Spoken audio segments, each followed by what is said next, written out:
case briefs, and so much more. LSData's got what you're looking for.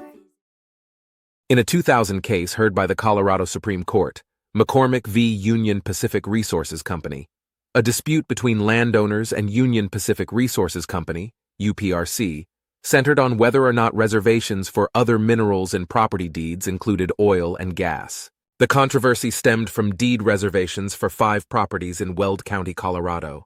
3 of the properties reserved all coal and other minerals, while 2 reserved all oil, coal, and other minerals. The landowners argued that UPRC had wrongly claimed the oil and gas associated with the properties. They sought a trial to determine the meaning of the reservations, highlighting other deeds with various formulation of reservation language that did not include oil and gas until specified.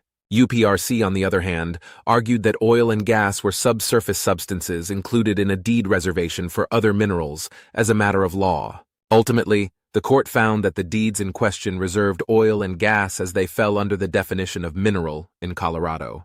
It upheld the lower court's decision, dismissed the landowner's complaint for quiet title, trespass, and damages, and treated the issue as a matter of property law.